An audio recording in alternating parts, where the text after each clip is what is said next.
The letter L stands for labeled. As Jesus was walking along, he saw a man called Matthew sitting at the tax booth, and he said to him, "Follow me." And so Matthew got up and followed him. And as Jesus sat at dinner in the house, many tax collectors and sinners came and were sitting with him and his disciples. When the Pharisees saw this, they said to his disciples, "Why does your teacher eat with tax collectors and sinners?" Father, grandfather, pastor, and veteran. These are some of the words I use when I willingly label myself if asked who I am. Labels allow us to easily and conveniently associate with a larger, similar group and can be modified to provide more specific information. For example, college graduate, Syracuse, English, 1968, Acacia Fraternity. During this 2020 census, we are asked to identify certain labels that apply to us, so that resources and representation may be apportioned as equitably as possible. We recognize that this use of labels is appropriate and useful. The labels themselves are simply tools to a greater end, and since we have chosen them, they're really quite emotionally neutral to us. However, labels we apply to others are not neutral, for they are burdened by assumptions that may or may not be appropriate. Who has not, when driving through certain sections of a large city, let's say, looked out the window in a run-down neighborhood and asked if the car doors were locked? We have labeled that neighborhood unsafe and have taken action.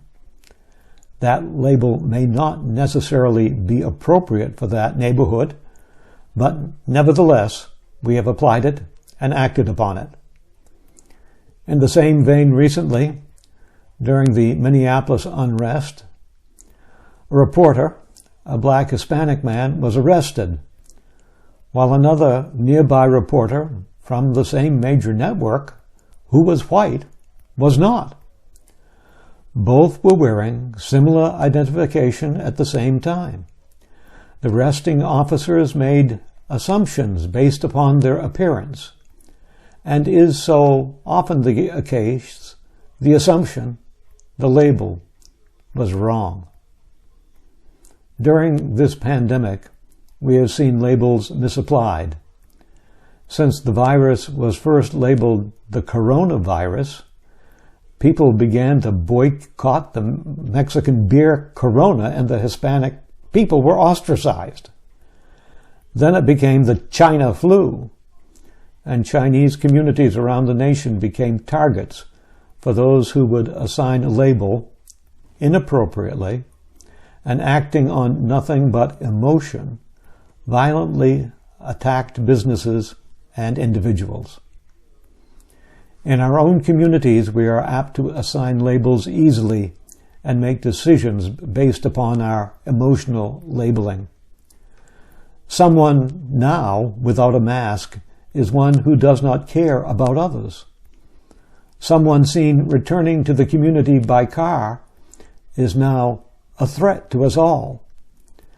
Since we already know we are the vulnerable elderly, or as a couple, my wife and I living together can be known, a germ-sharing unit, it follows that we are tempted by our inner critics to assign ourselves labels, thinking that we are victims or helpless. The emotional toll exacted by the pandemic may eventually reveal us as victims, but perhaps not. If we confront the labels we apply and the emotion those labels evoke honestly and often during the pandemic, we may avoid some of the emotional turmoil that is occurring and that is yet to occur, and that may well follow us for years into the future.